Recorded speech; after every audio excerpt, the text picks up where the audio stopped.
सपने वो नहीं जो हम सोते समय देखते हैं, सपने वो हैं जो हमें सोने नहीं देते। दोस्तों, ये शांति काल का समय निकल चुका है और अब समय आ चुका है युद्ध काल का। फर्स्ट ग्रेड की वैकेंसी आ चुकी है और थोड़े समय में हमें सेकंड ग्रेड की भी वैकेंसी देखने को मिलेगी। तो फर्स्ट ग्रेड के जो मेरे साथी हैं उनको मैं कहना चाहूँगा कि 2 से 4 दिन के अंदर हम आपके लिए फर्स्ट ग्रेड का एक फीस से आज़ादी बैच है वो भी लॉन्च कर देंगे। आपको 1-2 दिन के अंदर उसका टाइम टेबल भी बता दिया जाएगा। और जो हमारे तैयारी पहले में ही लग चुके हैं फर्स्ट ग्रेड की और सेकंड ग्रेड की कर रहे हैं, उनको मैं आज एक चीज़ बताना चाहूँगा कि अब अपने को बिल्कुल भी सिलेबस को देखकर एंजाइटी के अंदर नहीं आना है और हमारा जो काम करने का तरीका इस तरीके से बनाना है कि छोटे छोटे टारगेट बनाने हैं। छोटे छोटे हम टारगेट बनाएंगे और उन टारगेट्स को पूरा करते जाएंगे और जैसे जैसे हम पूरा करते जाएंगे उससे हमें अपने आप अच्छे से कॉन्फिडेंस आ जाएगा। तो यूँ नहीं देखना है कि भाई ये सिलेबस इतना बड़ा है, ये कैसे होगा।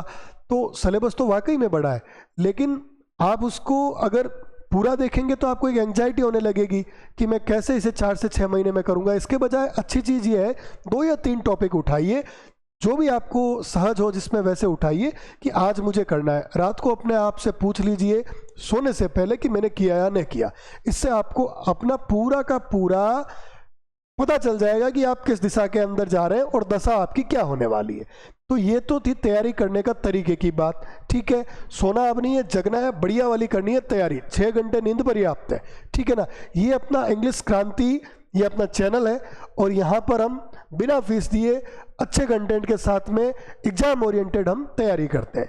तो ये मैंने आज इसलिए लगाया है कि हमारी देखिए 2 प्लेलिस्ट है। जो नए स्टूडेंट्स हैं वो नए जुड़े हैं उनको ध्यान में रखना है, पुराने वालों को तो खैर वैसे मालूम ही है कि देखिए एक तो प्लेलिस्ट है हमारी इंडियन राइटर की। हमारे सेकंड ग्रेड के सिलेबस के अंदर 15 इंडियन राइटर है, 6 को हम निपटा चुके हैं और 9 बाकी है। आज एक कमला दास को हम निपटा देंगे, ठीक है ना। तो यहाँ पर आप आएंगे प्लेलिस्ट के अंदर, ये होम है, ये प्लेलिस्ट में आप जाएंगे और इंडियन राइटर के ऊपर जब क्लिक करेंगे तो वहाँ पर आपको अलग अलग राइटर के वीडियो सेशंस मिलेंगे जिन्हें आप देख सकते हैं। एक हमने प्लेलिस्ट अलग बनाई है, वो की बनाई है पीवाईक्यू की। पीवाईक्यू की इसलिए बनाई क्योंकि पीवाईक्यू का इंपॉर्टेंस बहुत ज़्यादा है। आरपीएससी की वेबसाइट के ऊपर 11 पेपर मिलते हैं सेकंड ग्रेड इंग्लिश के, वो सारे के सारे उनमें जितने ईडियम प्रोवर्ब आए, ईडियम प्रोवर्ब का एक मैंने आपके लिए मैराथन बना रखा है। जिन्होंने नहीं देखा वो जाके देख लें, ये अपने आप में इम्पोर्टेंट है।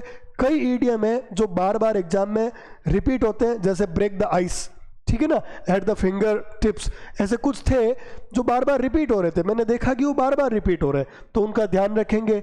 और इन सब के अगर आपको पीडीएफ चाहिए तो हमारा जो टेलीग्राम चैनल है जो वीडियो के लिंक में होता है हमेशा, उसको आप ज्वाइन कीजिए। वहाँ पर आपको इन ईडियम्स के पूरे हिंदी में, इंग्लिश में मीनिंग, हिंदी में मीनिंग एंड एग्जाम्पल के साथ में आपको पूरा का पूरा एक फॉर्मेट डाला हुआ है, उसे आप प्रिंट आउट करवा लीजिए और उसको बार बार रिवाइज कीजिए। हो सकता है 1-2 क्वेश्चन वहीं से आ जाए। इंडियन राइटर के पीडीएफ भी आपको वहीं पर ही मिलेंगे हमारे टेलीग्राम चैनल के ऊपर। तो जो नए स्टूडेंट्स हैं वो सबसे पहले तो सब्सक्राइब कर लें चैनल को, ठीक है, और इसे आगे भी बढ़ाएं। चलिए अब आज क्लास स्टार्ट करते हैं। आज हम स्टार्ट करेंगे क्लास कमला दास के साथ में। कमला दास हमारा ये क्लास नंबर आपका है, ये क्लास नंबर आपका है 7 नंबर क्लास है हमारी, कमला दास से रिलेटेड है। तो कमला दास के बारे में आज हम बात करेंगे डिटेल के अंदर। ये हमारा पहला क्वेश्चन, लेकिन उससे पहले कमला दास के बारे में कुछ जानना जरूरी है। देखिए कमला दास की जब आपके सामने बात आती है तो एक चीज आप हमेशा ध्यान रखेंगे, जब भी कमला दास नाम आए आप ये ध्यान रखना, ये एक कन्फेशनल पोएट है। कैसी पोएट है? कन्फेशनल पोएट है। हमारे 15 इंडियन राइटर है, 15 में से ये एक ऐसी है जो कन्फेशनल पोएट है। कन्फेस मतलब क्या होता है? स्वीकार करना। कन्फेशनल पोएट है। अब कन्फेशनल पोएट क्या होता है ये आपको ध्यान होना जरूरी है। और ये आपके कमला दास हो गया, जैसे मैजिकल हो गया, आपके आर के नारायण, मुल्कराज आनंद, ये चार ऐसे हैं, ये 3-4, एक दो और भी हो सकते हैं, 4 अभी मेरे दिमाग में आ रहे हैं जो मोस्ट इंपॉर्टेंट है एग्जाम के पॉइंट ऑफ व्यू के साथ में। अगर नेट के पेपर उठा के देख लो, कमला दास मिल जाएगा आपको। आप सेंटर के कोई भी पीजीटी टीजीटी एग्जाम के पेपर उठा के देख लीजिए, कमला दास के, निसी मैजिकल के, आर के नारायण और मुल्कराज आनंद के भर भर के आपको क्वेश्चन वहां पर मिल जाएंगे। तो अभी हम क्या देख रहे हैं, कन्फेशनल पोएट। तो कन्फेशनल पोएट होता क्या है, देखो, writers who openly discuss their lives and personal experiences. देखिए, writers who openly discuss their, क्या करती है, lives and personal experiences, lives and personal experiences. ऐसे राइटर जो ओपनली अपनी लाइफ के बारे में, अपने पर्सनल एक्सपीरियंस के बारे में डिस्कस करते हैं, इंक्लूडिंग टेबू टॉपिक्स। अब इसमें भी क्या है, इंक्लूडिंग टेबू टॉपिक। अब वो भाई बात तो कोई भी कर सकता है, लेकिन बात यहीं पर ही तो है भाई, कन्फेशन मतलब अच्छी चीज को स्वीकार कर लेना तो बड़ा, कि भाई मैंने उस दिन आम खाया था, मैं उस दिन जयपुर गया था, मैं उस दिन जोधपुर गया था, उस दिन मैं शादी में गया था, उस दिन मैंने उसकी हेल्प की थी और आपने बढ़िया काम किया। इसमें कन्फेस करने की आवश्यकता क्या है, ये समाज द्वारा क्या है, स्वीकृत है सारे के सारे। ये कन्फेशनल पोइट्री ऐसी होती है जिसके अंदर क्या होते हैं, टेबू टॉपिक होते हैं। कैसे, डिप्रेशन के, सुसाइड के, सेक्सुअलिटी के, मतलब डिप्रेशन के, ठीक है, सुसाइड के, और आपके सेक्स से रिलेटेड, सेक्सुअलिटी से रिलेटेड ये टॉपिक होते हैं। तो अब यहां पर समझने लायक बात क्या है कि कमला दास हमारी है जो है एक कन्फेशनल पोएट, और कन्फेशनल पोएट वो पोएट होता है जो अपने डिस्कस करता है एकदम ओपनली लाइफ के पर्सनल एक्सपीरियंसेस, अपनी लाइफ के बारे में बात करता है, अपने पर्सनल एक्सपीरियंस के बारे में बात करता है। और कौन सी बातें बे बातें झकीकरण लायक नहीं हुए झकी, ठीक है ना। तो कौन सी बातें, मतलब कहते हैं ना, कुछ बातें बताने लायक होती है, कुछ बताने लायक नहीं होती है। तो जो बताने लायक नहीं बातें होती है उनके बारे में जो बात करता है उसको बोलते हैं, उसको क्या बोलते हैं, कन्फेशनल पोएट बोलते हैं। अब बताइए, किसी ने कोई अच्छा काम किया है, बढ़िया बात है, बताने की आवश्यकता ही नहीं है, ठीक है।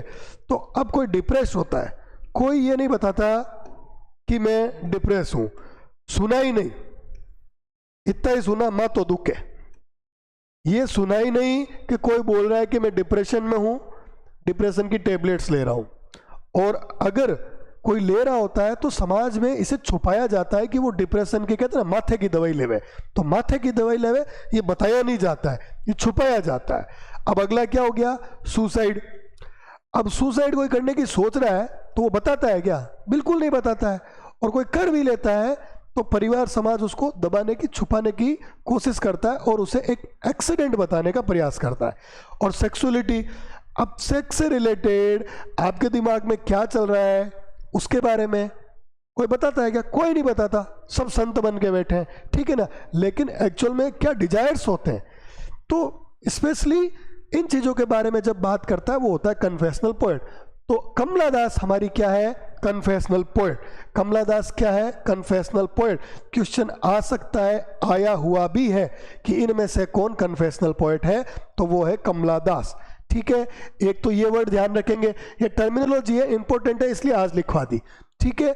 एक और क्या ध्यान रखेंगे, एक आप ध्यान रखेंगे, एक आप ध्यान रखेंगे आइकनोक्लेस्ट। ये क्या होता है, अपोज टू एक्सेप्टेड आइडियाज। ये भैया इसका क्या मीनिंग होता है, इसका मीनिंग होता है अपोज्ड टू एक्सेप्टेड आइडियाज। जो मामला समाज के अंदर पहले से सेट है उससे अलग जाकर बात करने वाला। सब बोल रहे हैं ऐसा होता है, ऐसा होना चाहिए, उसके नहीं जमेगी। वो कहेगा ना ना ना ना ना ना, ऐसे नहीं, ये तो ऐसे होना चाहिए। वो क्या हो गया? आइक्नोक्लेस्ट हो गया। मतलब रूढ़िवादी जो विचार होते हैं उनके खिलाफ जो बात करता है। जैसे मान लीजिए आप जा रहे हो रास्ते के अंदर और बिल्ली रास्ता काट गई, आपके पास में गाड़ी में कोई बैठा है, ठीक है, वो आपको बोलेगा एक बार गाड़ी रुकने दो, पास में से कोई दूसरी गाड़ी जाने दो, कि वो कोई प्रॉब्लम होने वाली होगी हमारे साथ में, उसके साथ में हो जाएगी। ये मैंने भी पर्सनली देखा है। आप गाड़ी रोकिए, दूसरी गाड़ी जाने दीजिए। और एक जो आइक्नोक्लेस्ट आदमी होगा ना, वो क्या कहेगा? सबसे पहले तो मैं ही निकालूंगा। वो बोलेगा कि मैं नहीं मानता वो बोलेगा कि मैं मानता ही नहीं हूं इन विचारों को, इन रूढ़िवादी विचारों को। तो वो तो हो गया आइक्नोक्लेस्ट। तो ये एक तो ये ध्यान रखोगे कि ये कमला दास के बारे में अगर ये वर्ड लिखा हुआ जाए तो वो कमला दास है। एक ये ध्यान रखोगे कि ये कन्फेशनल पोएट है, कन्फेशनल पोइट्री लिखती है। कन्फेशनल पोइट्री मतलब क्या हो गया कि झकी बाता बतान लायक नहीं हुए बे बारे में झकी बात करे बिना कन्फेशनल पोइट्री कहवे। ठीक है, किसके बारे में? डिप्रेशन के बारे में, सुसाइड के बारे में, सेक्सुअलिटी के बारे में, डिजायर्स के बारे में, ऐसी बातें जो बताने लायक नहीं होती है। आगे बढ़ते हैं। अब आते हैं हमारे रोज के पैटर्न के ऊपर कि कौन से क्वेश्चंस एग्जाम्स में आ रखे हैं और कौन से क्वेश्चंस एग्जाम में आ सकते हैं, उन पर आते हैं। The most obvious feature of Kamala Das poetry is her uninhibited frankness about human relations. भी इसका आंसर होगा। ह्यूमन रिलेशंस के ऊपर वो बात करती थी, तो इसका आंसर बी हो जाएगा। अगला, when was Kamala Das born and when did she pass away. कि भाई इनका आई कब ये धरती पर और धरती से लौटी कब? तो देखो 1934 के अंदर ये आए थे और 2009 के अंदर ये चलते बने। और आए थे तो ये आए थे, इनका जन्म हुआ था केरला के अंदर, ठीक है ना, केरल के अंदर इनका जन्म हुआ था। गांव का ऐसा ही कुछ नाम है, अजीब सा नाम है, पुन्नय्यर कुलम ऐसा कुछ नाम है। वहां इनका जन्म हुआ था मालाबार के अंदर, मालाबार है केरला के अंदर। डेथ कहाँ हुई थी? डेथ इनकी हुई थी पुणे के अंदर, ठीक है ना। आए कब थे? 1934 के अंदर आए थे। गए कब थे? 2009 के अंदर आए थे। पोस्ट कॉलोनियल लिटरेरी फिगर है, ध्यान रखेंगे, ठीक है ना। तो आगे बढ़ते हैं, ये इसका हो गया। यहाँ पर आगे चलते हैं। अगला क्या क्वेश्चन है हमारा? The only novel written by Kamala Das is. Kamala Das ने एकमात्र नॉवल इंग्लिश के अंदर लिखा, ठीक है ना। ये पूरा, ये देखो PYQ है, ठीक है, ये है PYQ आपका 2022 के अंदर आ चुका है। बस इसमें ये बात ध्यान रखनी है कि ये इंग्लिश के अंदर एकमात्र लिखा हुआ नॉवल कौन सा था? Alphabet of lust. क्या आंसर हो जाएगा? सी। अभी मैंने बताया था कि ये कैसी पोएट है? कन्फेशनल पोएट है। तो अब ये बताइए, लस्ट की बात कोई आम आदमी करेगा क्या? आम लेखक करेगा क्या? नहीं करेगा। कौन करेगा? जो कन्फेशनल पोएट होगा वो करेगा।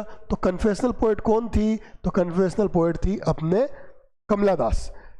तो ये थोड़ा ट्रिक जुगाड़ है, जब बहुत ज़्यादा राइटिंग्स याद नहीं हो पाएगी तो वहाँ काम आएगी। लस्ट वर्ड आ गया, यहाँ से उत्तर निकल जाएगा। Kamala Das was known for her contribution to literature in which of the following language. कौन सी दो लैंग्वेज में है? Malayalam and English. ये इसका सीधा आंसर हो जाएगा। देखो, ये कमला दास है जिन्होंने कई राइटिंग्स है जो मलयालम में लिखी, केरला से थी, और कई राइटिंग है जो इन्होंने इंग्लिश में लिखी, ठीक है। तो ये दो आपका ये ध्यान रखेंगे। Name the author of the collection of short stories. Short story का कोई कलेक्शन है जिसका नाम आपसे पूछ रहा है, ठीक है। Titled Padmavati the harlot and other stories. 2022 senior teacher exam के अंदर आ चुका है। हाँ भाई, ये किसने लिखा? तो पहले तो ये पता ही है हमें, कमला दास ने लिखा। कब आया था ये आया था आपका 1992 के अंदर आया था। दो शॉर्ट स्टोरीज के इनके कलेक्शन है जो फेमस है, दो ही लिखे हैं आई थिंक। तो हमारे लिए इंपॉर्टेंट दो है, यूँ समझ लीजिए। एक तो ये हो गया Padmavati the harlot and other stories, ये आ चुका है, 1992 के अंदर आया था, और ये 2022 के एग्जाम के अंदर आया था। एक और था ए doll for the child prostitute. A doll for the child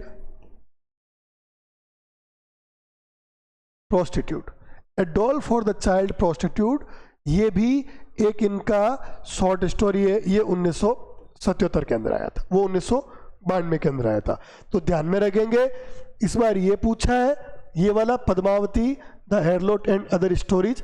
और इस बार क्या पूछा जा सकता है, a doll for the child prostitute. अभी मैं फिर से देखो एक ट्रिक बता रहा हूं आपको वापस। ये क्या नाम आया, प्रोस्टिट्यूट नाम आया। तो ये नामों का कौन यूज करेगा, जो कन्फेशनल पोएट होगा उसकी हिम्मत ज्यादा होगी। तो थोड़ा जुगाड़ लड़ा रहे हैं, ऐसा कोई कंसेप्ट नहीं बन रहा है यहाँ पर।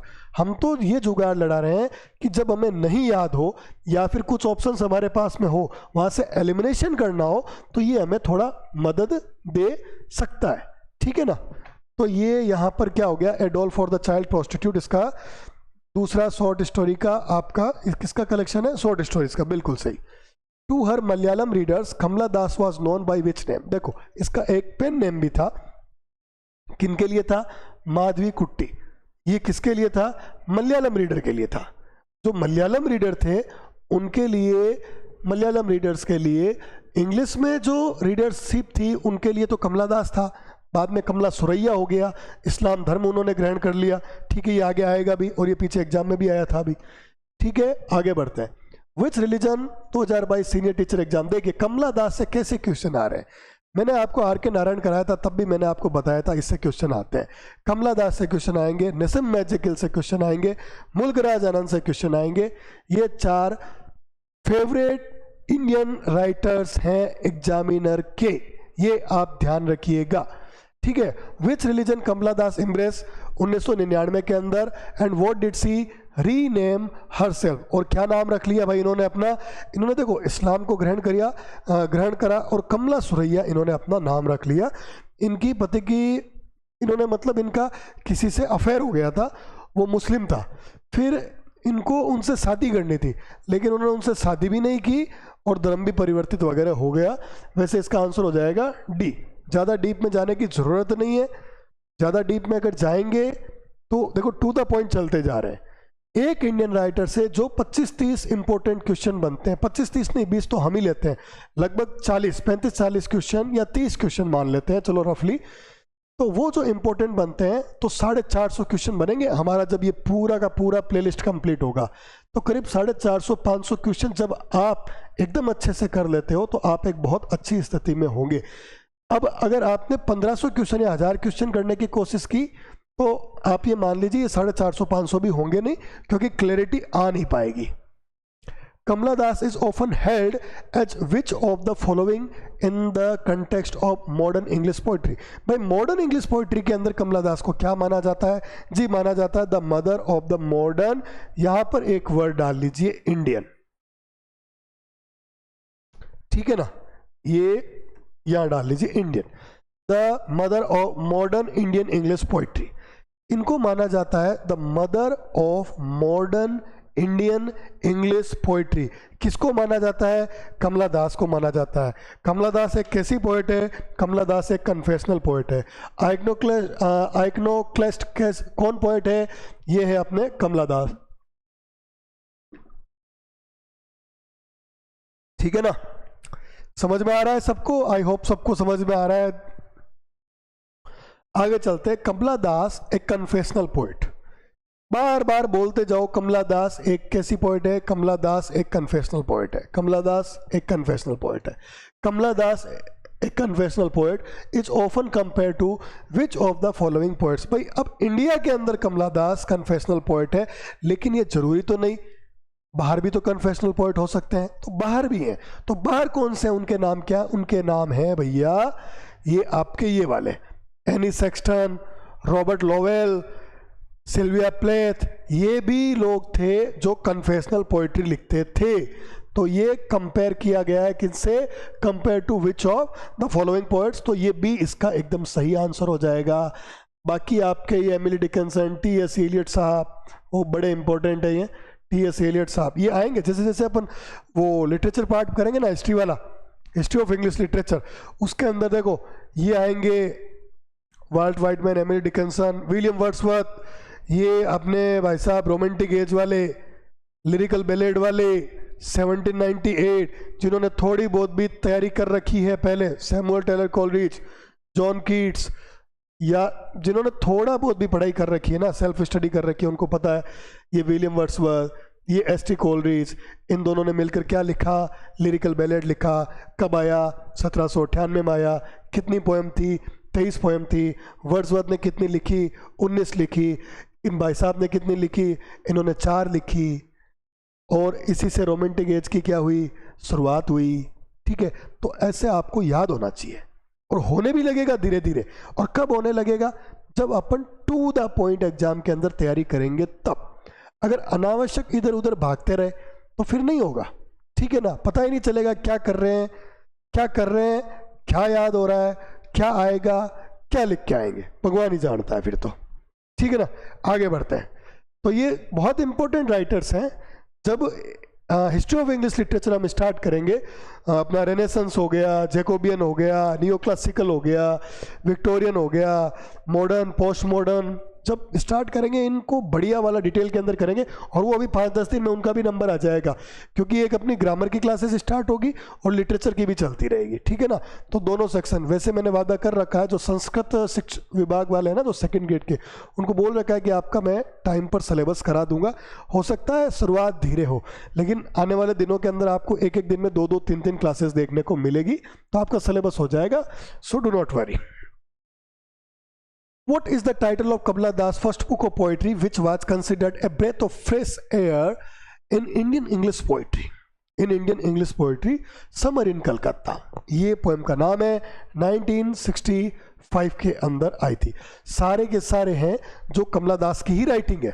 ठीक है ना, लेकिन इसका आंसर होगा समर इन कलकत्ता, 1965। बड़ी इंपॉर्टेंट है, आ सकती है वापस, ध्यान रखेंगे। कमला दास ने पब्लिश किया a daring autobiography titled my story. What was the original title in Malayalam and who translated into English? देखो, कमला दास की एक डेयरिंग ऑटोबायोग्राफी थी। देखो, पॉइंट वाइज पॉइंट चलते जाएंगे। ऑटोबायोग्राफी कैसी थी? डेयरिंग ऑटोबायोग्राफी थी। डेयरिंग क्यों थी? कि भैया डेयरिंग तो होगी क्योंकि कन्फेशनल राइटर है, तो ऐसा जरूर उठपटांग कुछ लिखा है कि पढ़ने वालों को लगा होगा, अरे ये क्या लिख दिया, अरे यार ये क्या लिख दिया, ये से भी कोई लिखता है क्या, ये भी कोई लिखने की बात है क्या? तो निश्चित तौर पे पहली बात तो डेयरिंग ऑटोबायोग्राफी है। ठीक है, दूसरा इसका नाम क्या है? इसका नाम है माई स्टोरी। तीसरा, लिखा किसमें? मलयालम के अंदर। और चौथा, बाद में इंग्लिश में ट्रांसलेशन। चलो मुद्दे पे आ जाते हैं। Ente Katha translated by Kamala Das, B इसका सही आंसर होगा। अंत्य कथा इसका मलयालम में नाम था, नंबर 1। बाद में इंग्लिश में क्या नाम हुआ? My story, number 2। लिखा किसने? कमला दास ने, नंबर 3। ट्रांसलेशन किसने किया मलयालम से इंग्लिश में? नंबर 4, कमला दास ने ही किया। और ऑटोबायोग्राफी डेयरिंग है, नंबर 5। कन्फेशनल है, डेयरिंग है, ऑटोबायोग्राफी है। ठीक है, तो ये जितने क्वेश्चन बनते हैं यहां से निकल के आ गए। पहले एक क्वेश्चन और भी था आपका कि किन 2 लैंग्वेज में लिखती है, तो यहां से पता लग रहा है।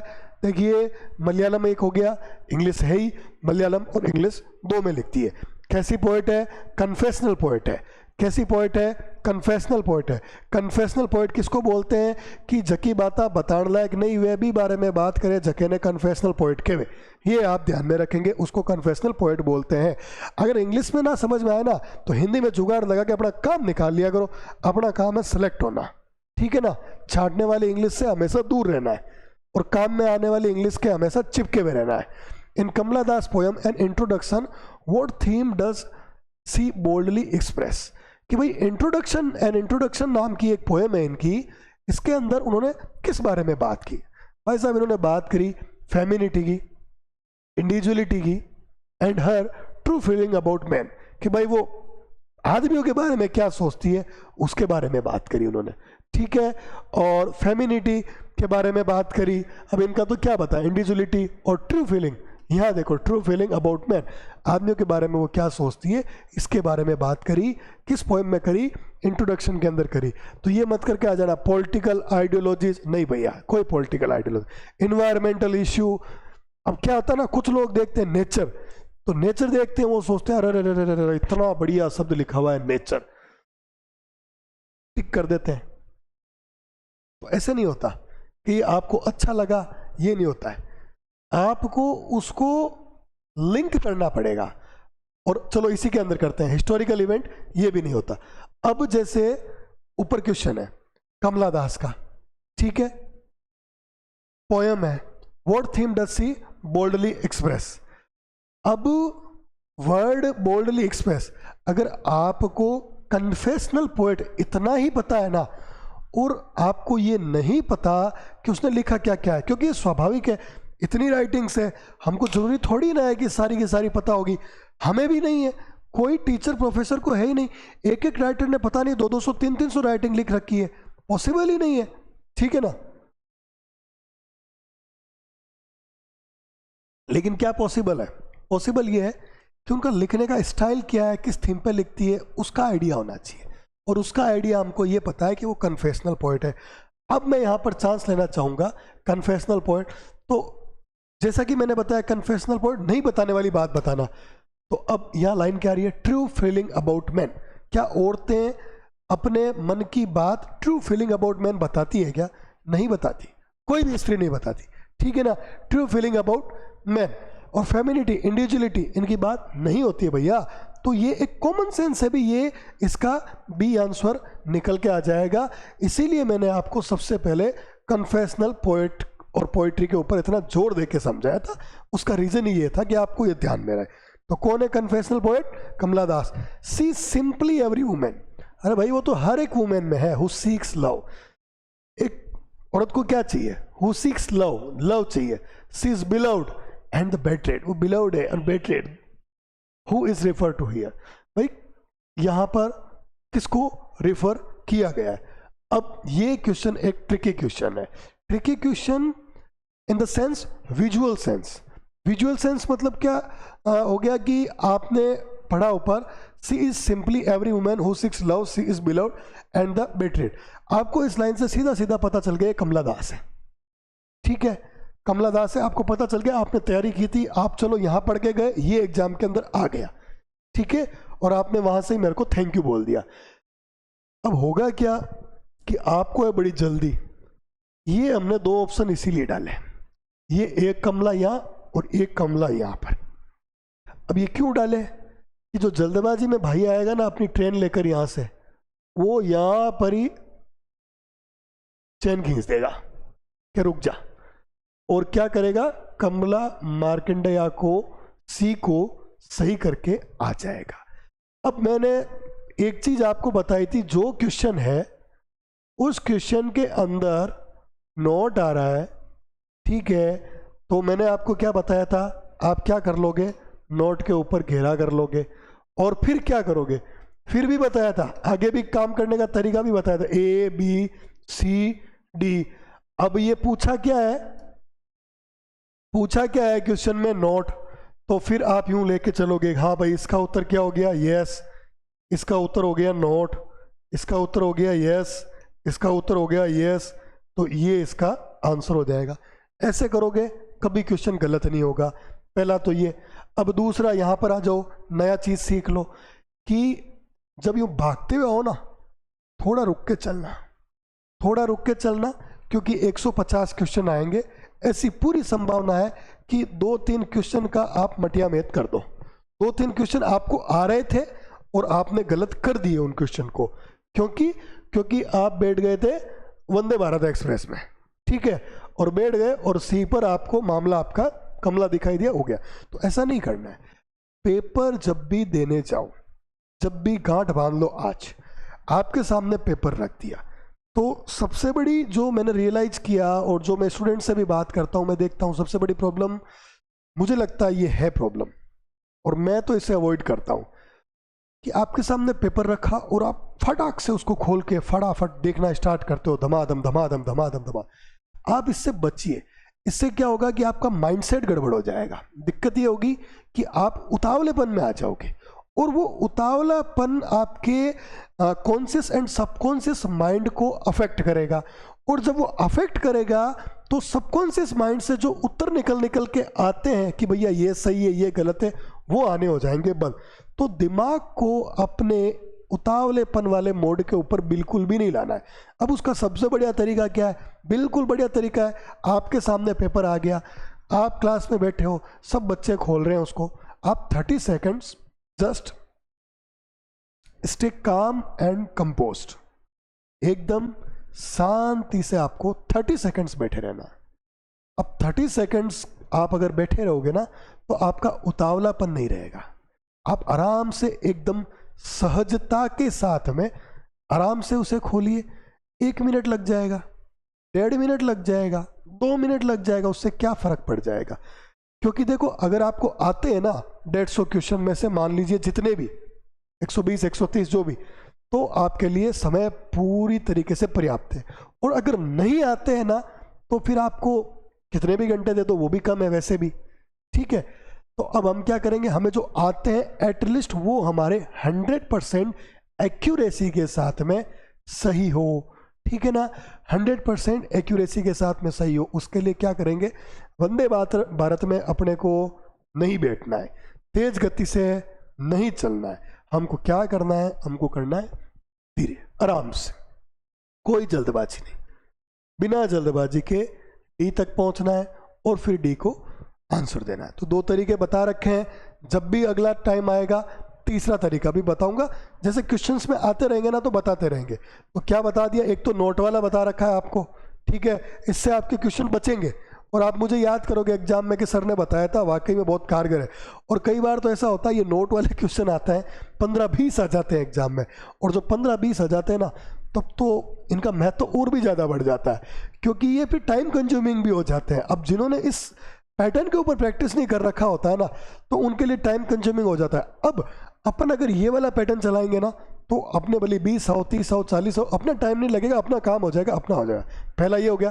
दूसरा, वंदे भारत नहीं बनना है, ठीक है, पूरा पूरा एकदम घूम के आना है और वंदे भारत नहीं बनना है, जिसका तरीका मैंने साथ में ये बता दिया है कि 30 सेकेंड्स के बाद में अपने को पेपर हाथ में उठाना है। और मैं वादे के साथ आपको कहता हूं, अगर आप आधा 1 मिनट लेट पेपर उठाओगे ना हाथ में तो जरूर आप 10-15 मिनट पहले पेपर करोगे, क्योंकि वो सहजता से होगा आपका काम। फिर the warm shock of menstrual blood and all your endless female hungers, who is the writer of the line, ठीक है, कमला दास है। अब देखिए वापस वही बात जाके फंस रही है कन्फेशनल पोएट के ऊपर। अब आप बताइए मेंस्ट्रुअल ब्लड के बारे में कौन बात करता है? कौन करता है? जो कन्फेशनल होता है भाई, कर तो कोई भी सकता है, अपने तो अपने एग्जाम की बात कर रहे हैं, ठीक है, तो वो कौन करेगा? कन्फेशनल राइटर करेगा। Your endless female hunger, female hungers की कौन बात करेगा? जो कन्फेशनल होगा वो करेगा। हमारे तो एग्जाम पॉइंट ऑफ व्यू से समझिए तो ये लाइन किसकी है? देखो वो आया था शॉर्ट स्टोरीज में प्रोस्टिट्यूट लाइन, अल्फाबेट लस्ट में लस्ट आया था, यहाँ पर वर्ड्स ऐसे आ रहे हैं। जब जनरली आपको पढ़ते पढ़ते कुछ वर्ड्स जो आप नहीं देखते हैं वहाँ से उठपटांग लगने लगे तो कमला दास की तरफ अपना गाड़ी लेके रवाना हो जाना।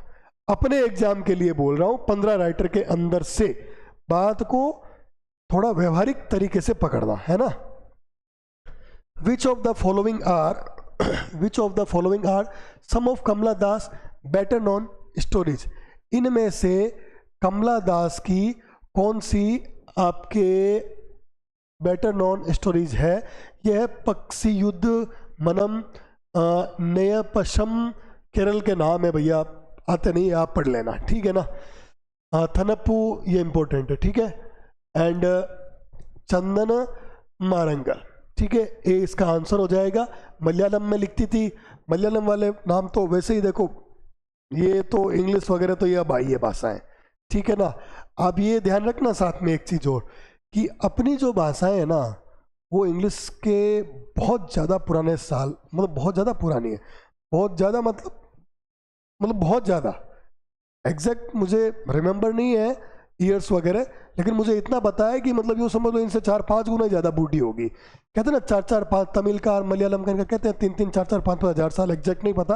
अब इंग्लिश का क्या, इंग्लिश तो ये अपने ओल्ड इंग्लिश वगैरह ये चालू हुई थी, जब हिस्ट्री ऑफ इंग्लिश लिटरेचर के अंदर पढ़ेंगे वहाँ पर वो फ्रेंच वगैरह आए थे, ये मुश्किल से कोई 1000-1500 साल ढंग से एकदम मॉडिफाइड हो रही है, अभी भी हो ही रही है, अभी भी हम खुद सब दे रहे हैं इनको। इंडियन वर्ड्स इंक्लूड होते हैं डिक्शनरी के अंदर, इंग्लिश डिक्शनरी के अंदर। अभी वर्ड आएगा ना कभी, मैं आपको बताऊंगा कि ये वर्ड आपका उनकी डिक्शनरी इंग्लिश वर्ड के अंदर भी हिंदी वर्ड है, लेकिन as an English word include हो चुका है, ठीक है, ऐसा भी होता है। Kamala Das is best remembered for which of the following aspects of writing. भैया कमला दास अपने कौन से ऐसे, मतलब मैं तो एक ही मानता हूँ, वो confessional poet, confessional poet, confessional poet. बार बार इस बात पर दबाव देने का एक ही कारण है कि प्रश्न यहीं से ही बन रहे हैं, तो यहीं से ही बनेंगे। Her controversial writing were, controversial writing, भाई कन्फेशनल पोएट है तो कंट्रोवर्शियली लिखेगा, क्योंकि लिखने लायक बात तो लिखता नहीं है। Where she openly discusses the restriction imposed on women and her rebellious nature against patriarchal conventions, मतलब ये सब बातें जो होगी ना, कंट्रोवर्शियल राइटिंग लिखती थी, ओपनली डिस्कस करती थी, एकदम खुले तौर पे बात करती थी कि भाई महिलाओं के ऊपर जो आपने रेस्ट्रिक्शंस लगा रखे हैं उनकी बात करती थी। और रिबेलियस नेचर, विद्रोही नेचर अगेंस्ट पैट्रियार्कल कन्वेंशंस, जो पितृसत्तात्मक जो कन्वेंशन, धारणा, क्या मतलब हिंदी वर्ड आप देख लेना, तो कन्वेंशन होती है, ट्रेडिशंस होती है, जैसे होता है ना, जैसे आदमी ही बताता है ये करना है, औरत के पास में अधिकार नहीं होता है कि ये करना नहीं करना है। कई चीज़ें हमारे आज भी चल ही रहा है, पैट्रियार्कल सोसाइटी आज भी, ऐसा नहीं है कि कमला दास ने झंडा बुलंद किया था, अभी भी आवश्यकता ही है, अभी भी ऐसा नहीं है, ये सीन ही चल रहा है। आप घर पर देख लेना, आपने मम्मी पापा में सबसे ज़्यादा किसकी चलती है, तो आपको जवाब आ जाएगा आपके पापा की एक्चुअल में ज़्यादा चलती है। वैसे डे टू डे में मम्मी की चलती है, सब बोलेंगे कि मम्मी की चलती है, मतलब कोई भी बोलेगा ना कि खुद के घर में, तो खुद के घर में बोलेगा मेरे पापा की चलती है, और दूसरे का घर के पूछेंगे ना तो कहेंगे कि वहाँ पर लुगाई की चलती है।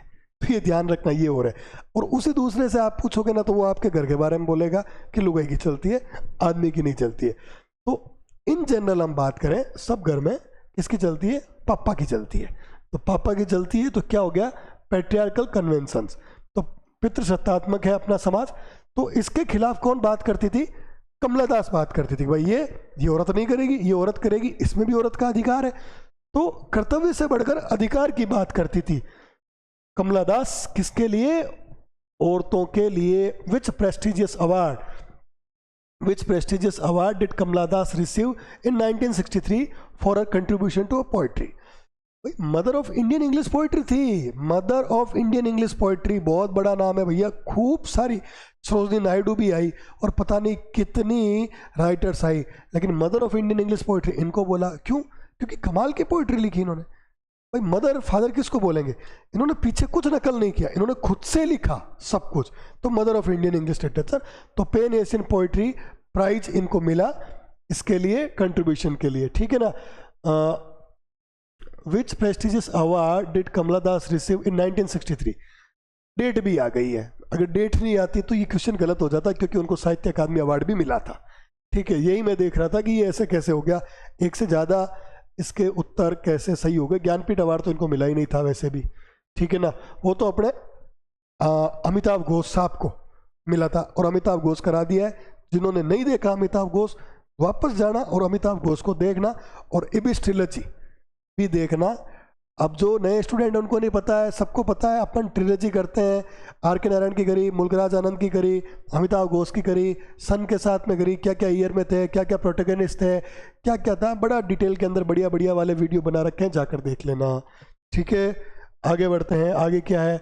इन 1968 कमला दास रिसीव्ड द केरला साहित्य अकादमी अवार्ड। ये केरल साहित्य अवार्ड, ये थनपू, मैंने वहाँ पर पोइट्री आई थी, सॉरी शॉर्ट स्टोरी आई थी, तब मैंने उसको डब्बा बनाया था, ठीक है।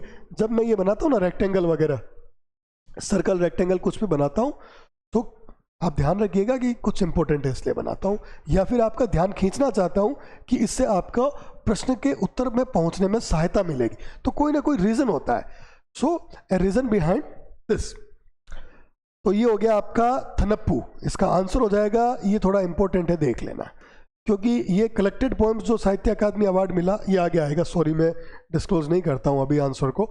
तो केरला साहित्य अकादमी अवार्ड फॉर विच स्टोरी, थनप्पू के लिए मिला। ठीक है।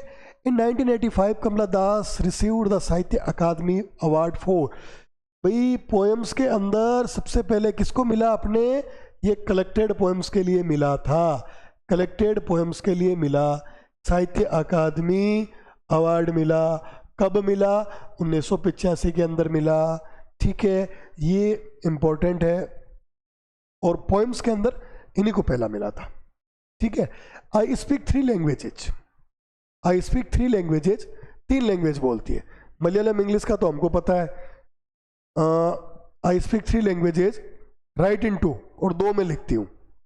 अब ये 3 का हमको नहीं पता। अब उनसे आप कोई देखो, किसी का अगर ऊपर जाना पहले हो तो वो जरूर पूछे कमला सुरैया कमला दास से कि भाई 3 में कहाँ से लिखती थी। हर चीज़ को विकिपीडिया नहीं करना चाहिए, गूगल नहीं करना चाहिए।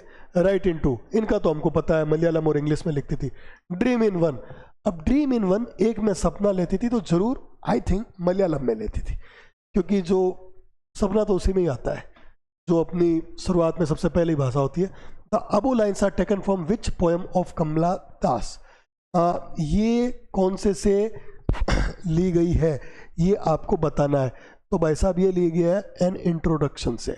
I speak 3 languages, right in 2, dream इन 1।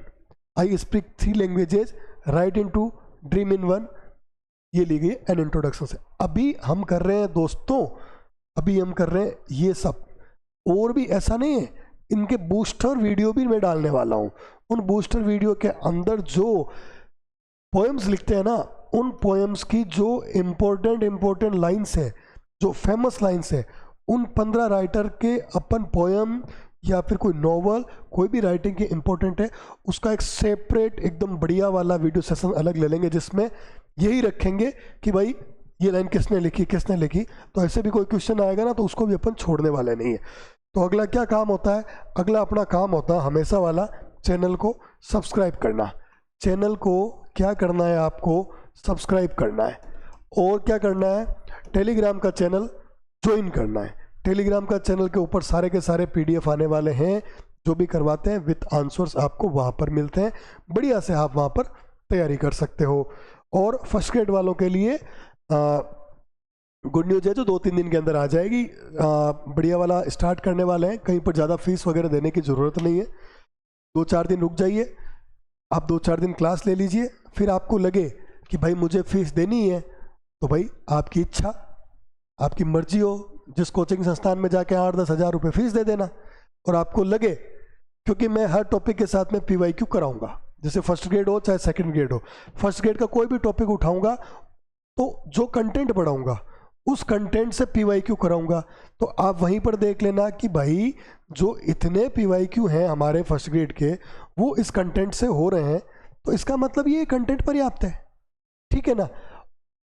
फिर भी बाहर से आता है तो वो करना नहीं है भैया, क्योंकि एग्जाम में सेलेक्ट होना है। एग्जाम में जो टॉप करने की कोशिश करते हैं वो लास्ट में सेलेक्ट नहीं होते, ये बात ध्यान रखना। ठीक है दोस्तों, कल मिलेंगे अगले वीडियो के अंदर। कल अपन लेते हैं टेलीग्राम के ऊपर बताएंगे, तभी आप टेलीग्राम चैनल ज्वाइन करेंगे। टेलीग्राम के ऊपर अपडेट आ जाएगा आपका कि कौन सा वीडियो कौन से राइटर का अपना कल आने वाला है। ठीक है दोस्तों।